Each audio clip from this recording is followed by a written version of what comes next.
तो hello friends, welcome back to my channel. So friends, जैसे कि आप लोगों को पता है, हमारा शिक्षा सेवा चयन आयोग उसका गठन हो गया है और उसके बारे में हर दिन कोई ना कोई तमाम जानकारियां आती रहती है। तो इसी के बारे में आज मैं आपसे बात करने वाली हूं कि आपका जो सुपर टेट है, यूपी टेट है, वो कब तक होगा, कब तक नहीं होगा और इन सब की चीजों में प्रोसेस में कितना टाइम लगने वाला है। तो फ्रेंड्स देखिए, जो आपका उत्तर प्रदेश शिक्षक भर्ती है वो कब तक आएगी। उसमें सबसे पहली चीज है कि जो आपका जो शिक्षा सेवा चयन आयोग था, इसका गठन हो गया है, इसका गठन हो चुका है। और वैसे तो कल विधानसभा में इस बिल को पास कर दिया गया है, यानी कि इसका जो गठन था वो गठन हो चुका था, इसे पास करना था, क्योंकि इसकी प्रोसेस जो होती है पहले विधानसभा में जाएगा, फिर उसके बाद में राज्यपाल का सिग्नेचर होगा, तब जाके इसे पूरी तरीके से गठित माना जाएगा।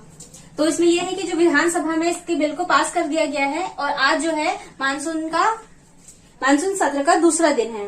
अब इसमें ये मुद्दा उठ रहा है कि जो आपका ये टीजीटी पीजीटी है, जिसके फॉर्म ऑलरेडी भराए जा चुके हैं और अभी तक इसकी जो एग्जाम है वो नहीं करवाए गए। तो अब ये है कि ये तीनों जो चीजें हैं ये कब तक होने वाली है। सारा वैसे तो आस इसी से लगाई जा रही थी कि जब शिक्षा सेवा चयन आयोग ये 2019 से बनाया जा रहा है और ये अब जाके 2023 में ये इसका गठित पूरी तरीके से गठित हो चुका है। तो अब ये है कि इसकी जो तीनों की इसकी वैकेंसी है, TGT PGT UP TET super TET, इसकी वैकेंसी कब तक आएगी। तो फ्रेंड्स इसमें देखिए, आपको पता है कि इसमें लगभग अभी इसका गठन हुआ है, तो इसमें कई सारे लोगों को नियुक्त किया जाएगा कि ये सारी वैकेंसी को कंप्लीट अच्छी तरीके से करा सके। तो इसके लिए पहले इनका गठन होगा, इसमें बहुत सारे लोगों की नियुक्ति की जाएगी और उसके बाद इसमें लगभग 3 महीने लगने वाले हैं। आप लोगों को पता है, मैंने अपने पिछले वीडियो में बताया था कि इसमें लगभग 3 महीने चले जाएंगे और उसके साथ ही साथ इसमें जो है इसका कैलेंडर जारी किया जाएगा, ताकि जो ये सारी जितनी भी वैकेंसीज है उसे टाइम टू टाइम कंडक्ट कराया जा सके, उसे टाइम टू टाइम लिया जा सके, कब उसे निकालना है, कौन सी वैकेंसी को लाना है, उसे कितने दिनों में कंप्लीट कराना है, उसका रिजल्ट कब लाना है। तो ये सारी चीजों के लिए इसमें कैलेंडर इसका बनाने वाले हैं। और साथ ही साथ जो बात कही गई थी, इसमें 1,26,000, आपको पता है कि जो भारत में जितने भी राज्य है उसमें कितने शिक्षकों की कितनी सीट खाली है, इसको लेकर एक अभी बीच में लिस्ट जारी हुई थी। तो सबसे ज्यादा जो सीट है वो यूपी में खाली है, जो शिक्षकों की सीट है वो सबसे ज्यादा यूपी में खाली है, लगभग 1,26,000 सीट्स खाली है। तो फिर इसके बाद भी वैकेंसी क्यों नहीं है, वो इसीलिए क्योंकि ये सारी चीजें इसी पर डिपेंड कर रही थी कि ये आयोग पहले बने, उसके बाद ही हम ये वैकेंसीज को लाएंगे। लेकिन अभी तो पता चल गया है कि हाँ, आप लोगों का इतनी सीट्स खाली है और इसका गठन हो गया। तो देखते हैं कि इसमें से कुछ, मुझे तो नहीं लगता कि वैसे ये 1 लाख से ऊपर लेकर आने वाले हैं, लेकिन ये बोला जा सकता है कि जो 50,000 है, इसकी बात अभी बीच में एक बार आई थी कि हम 50, बात तो कई आई है। एक बार आया है कि 17,000 भर्ती हम लेकर आएंगे, फिर एक बार आया था 95,000 कुछ भर्ती आने वाली है, लेकिन इसके बारे में भी कुछ भी नहीं कहा गया। अब है कि 50,000 वैकेंसीज लेकर आएंगे। तो देखते हैं कि जो 50,000 वैकेंसी है उसमें लेकर आ पाते हैं या नहीं आ पाते। लेकिन हाँ, ये तो कंफर्म है कि इससे अबव ही आएगी। जो 50,000 है, आपकी 50,000 से ऊपर ही वैकेंसी आने वाली है। और सबसे पहली चीज है कि जो शिक्षा मंत्री है वो बोलते हैं कि जो शिक्षक छात्र अनुपात है वो बराबर है, समानुपात दोनों उसका बराबर है, कहीं पे भी रेशियो कम ज्यादा नहीं है, हमें शिक्षकों की जरूरत नहीं है। लेकिन ऐसा कुछ भी नहीं है, जैसे कि अभी जो लिस्ट जारी है उसमें ये पता चल गया है कि 1,26,000 शिक्षकों की सीट्स खाली है। तो इस तरह से इन्हें, और वैसे ही 5 साल हो चुके, 5 साल में कोई भी वैकेंसी नहीं लाई गई है, तो उनकी सीट्स खाली होगी। लेकिन उन्होंने कहा कि बराबर क्यों है, क्योंकि फ्रेंड्स यहाँ पर जो है ये लोग शिक्षा मित्र, जो भी स्कूल्स है उसमें शिक्षा मित्रों से ये लोग काम करवा रहे हैं। शिक्षा मित्रों की को ही इन्होंने शिक्षक के रूप में घोषित कर दिया है कि हाँ, हमारे पास टीचर के पद काफी सारे हैं और शिक्षक छात्र अनुपात बराबर है। लेकिन फ्रेंड्स, शिक्षा मित्र टीचर नहीं हो सकते हैं, वैसे भी उनकी जो सैलरी है वो भी कम होती है, सहायक शिक्षक के तौर पे नहीं देखा जाता है। तो फिर ये लोग क्यों ऐसा बोल रहे हैं कि हमारे पास शिक्षक और छात्र अनुपात समान है। और रही बात दूसरी, आखिर में जब इनको वैकेंसी ही नहीं देनी है तो फिर ये जो बीटीसी और डीएड करवाया जा रहा है, डीएलएड करवाया जा रहा है, बीएड करवाया जा रहा है, क्यों करवाया जा रहा है जब आपको वैकेंसी नहीं देना है। 5 साल हो गए, 5 साल में इतने सारे जो बच्चे हैं बीटीसी बीएड और डीएलएड करके रखा हुआ है, तो आखिर में कहाँ जाएंगे। उनकी तो संख्या बढ़ रही है, हर साल लगभग बहुत सारे बच्चे इसे पास करते हैं, इसमें एडमिशन लेते हैं, इसे पास भी करते हैं। लेकिन वो क्या, आखिर में ना कोई वैकेंसी आ रही है, ना आप कुछ करवा रहे हैं, सिर्फ और सिर्फ आप करवा रहे हैं क्या, यूपी टेट। आपने 5 सालों में 2 से 3 बार यूपी टेट करवा दिया है, लेकिन सुपर टेट की अभी तक कोई भी वैकेंसी नहीं दी है। सी टेट, यूपी टेट बस करवाए जा रहे हैं, लेकिन इसमें आप ये नहीं सोच रहे हैं कि इसे फॉर्म में भरने में कितना पैसा लगता है, बच्चों का हमेशा पैसा लगता है। एक ये सोच के करते हैं कि हाँ चलो इस बार तो आ जाएगी सुपर टेट, इस बार खुद मैंने 2 बार पास करके रखा हुआ है। लेकिन इसका ये क्या मतलब है कि जब आपको नहीं देनी है वैकेंसीज तो आप यूपी टेट भी ना करवाए। और इसमें सबसे बड़ा मुद्दा बनता है जो ये है बीटीसी बीएड विवाद।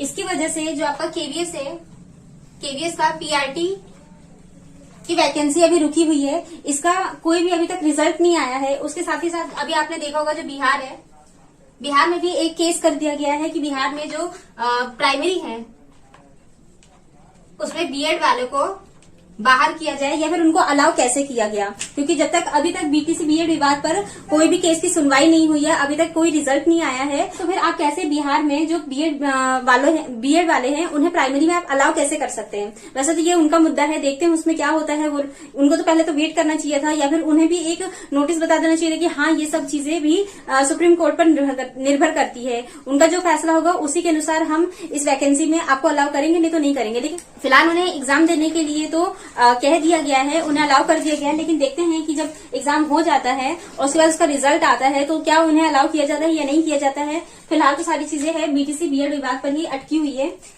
ये जब तक नहीं कंप्लीट होगा, इसका तो वैसे अगस्त का महीना था, जो अगस्त के महीने में इनका रिजल्ट आने वाला था, क्योंकि जैसे कि आपको पता है जो एक जज थे वो नहीं अवेलेबल हो पाए थे, नहीं प्रेजेंट थे, तो इस वजह से इस पर अगली तारीख दे दी गई थी। लेकिन इसमें सिर्फ तारीख पे तारीख ही दी जा रही है और इस पर अभी तक कोई भी रिजल्ट नहीं आ रहा है, पर देखते हैं कि क्या होता है। लेकिन फ्रेंड्स इसमें सबसे बड़ी जो चीज है कि इतनी सारी चीजों में सिर्फ एक चीज समझ में आ रही है कि जो उसमें घाटा सबसे बड़ा हो रहा है वो है स्टूडेंट्स का। क्योंकि एक बच्चा है वो पढ़ रहा है, पढ़ते जा रहा है, 4 साल हो गए, 5 साल हो गए, इतने सालों से सिर्फ पढ़ रहा है, सिर्फ इस उम्मीद में कि हाँ सुपर टेट आ सकता है, लेकिन सुपर टेट आने का नाम ही नहीं ले रहा है। इसमें सबसे बड़ी चीज थी कि अभी तक हमारा शिक्षा सेवा चयन आयोग का गठन किया जा रहा है, उसमें कितने साल लग गए, अब जाके ये गठित हुआ है।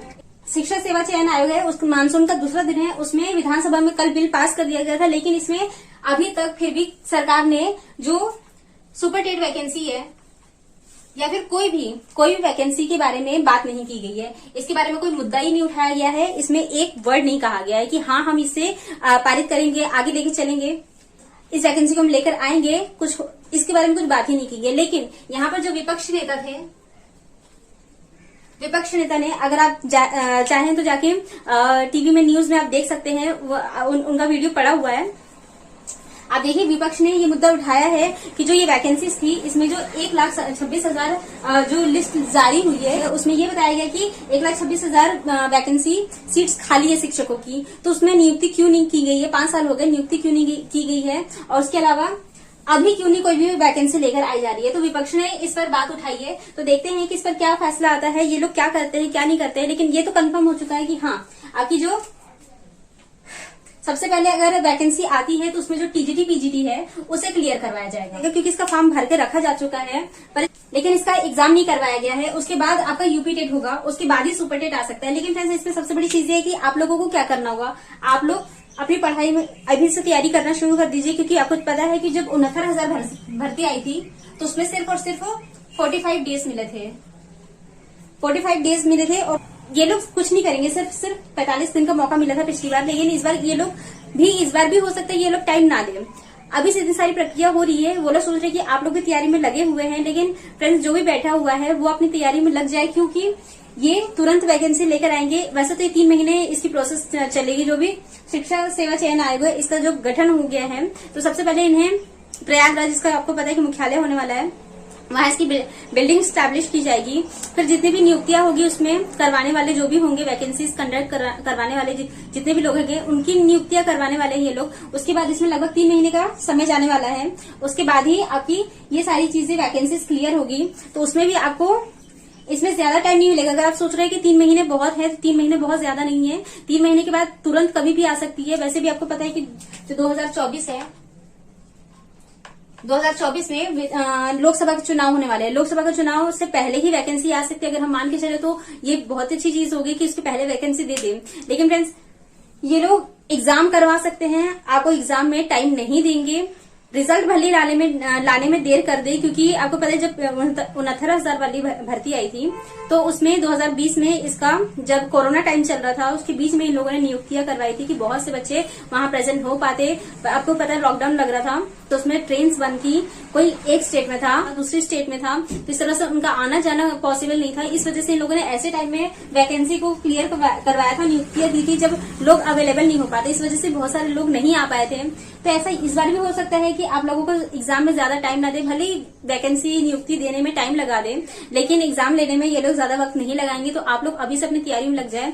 और मैं आपको यही बोलूंगी कि अभी किसी भी तरह से आपको कोई भी कोचिंग क्लास ज्वाइन करने की जरूरत बिल्कुल भी नहीं है, ना ही पैड कोर्स लेने की जरूरत है, क्योंकि फ्रेंड्स इसमें सिर्फ और सिर्फ आपके पैसे बर्बाद होंगे। अभी आपको पता नहीं कि कब तक ये वैकेंसी आने वाली है। अगर आपको करना ही है तो आप अपनी खुद की सेल्फ स्टडी कीजिए। आप अपना जो भी है सुपर टेट का सिलेबस निकाल लीजिए, उसमें जो टॉपिक्स है उन टॉपिक्स को पढ़ना स्टार्ट कर दीजिए, क्योंकि आपको पता है अभी DSSB की भी वैकेंसी आ रही है। तो DSSB और सुपर टेट इन दोनों का ही जो सिलेबस है वो सेम है। आप वैसे भी कोई भी चाहेगा कि हम अदर स्टेट में क्यों जाए, हम अपने ही स्टेट में जॉब करना चाहते हैं। अभी बहुत सारे लोगों ने बिहार भर्ती में डाला है अपना फॉर्म, लेकिन यही होगा कि अगर सुपर टेट आता है तो लोग यहाँ पर वापस से दौड़ कर आएंगे। अभी DSSB आ रहा है तो मुझे लगता है कि आप लोगों को उसका फॉर्म डालना चाहिए, क्योंकि आप अपने आप को जांच सकते हैं कि हाँ हम कितने पानी में हैं, क्योंकि दोनों का लेवल लगभग समान है। जो मैथ है मैथ थोड़ी सी डिफिकल्ट होती है DSSB में, लेकिन फिर भी इतना पता चल रहा है कि इस साल आपको ये वैकेंसी देखने को मिल सकती है। इस साल नहीं तो अगले साल यानी कि 2024 की स्टार्टिंग में आपको उत्तर प्रदेश शिक्षक भर्ती देखने को मिल सकती है। तो इतनी सारी चीजें आपको दिखाई दे रही है कि फ्रेंड्स की शिक्षक सेवा चयन आयोग फाइनली बन गया। विधानसभा में भी ये बिल पारित भी हो गया है। TGT PGT की वैकेंसी पहले आएगी, यूपी टेट करवाएंगे ये लोग, बिना यूपी टेट के सुपर टेट नहीं करवाने वाले हैं। उसके बाद ही आपका सुपर टेट आने वाला है। इसमें लगभग 1 लाख से ऊपर 1,26,000 से ऊपर की सीट्स खाली है। तो देखते हैं इसमें कितनी, ये लोग लगभग 50,000 से तो ऊपर वैकेंसी आनी तय है। उसके बाद शिक्षा मित्र को भी इन लोगों को वेटेज मिलेगा। जो शिक्षा मित्र भी है उन्हें भी वेटेज मिलता है। इतना कंपटीशन बहुत ज्यादा है फ्रेंड्स, बहुत कंपटीशन हो गया है 5 साल के अंदर, क्योंकि बहुत सारे बच्चे BTC और DLED करके बैठे हुए हैं। उसके बाद BTC BEd विवाद, सारी चीजें सिर्फ और सिर्फ इसी पे टिकी हुई है, क्योंकि ये बनने को तो बन गया है, लेकिन जब इस विवाद पे कोई भी सुनवाई नहीं होगी, कार्रवाई नहीं होगी, इसका कोई रिजल्ट घोषित नहीं होगा, तब तक कोई भी प्रोसेस आगे नहीं बढ़ सकती है। तो देखते हैं कि BTC BEd विवाद है उस पर इस महीने में कोई ना कोई तो जजमेंट आना चाहिए, कोई ना कोई इस पर रिजल्ट आना चाहिए। इसी पे सारी चीजें निर्भर करती है।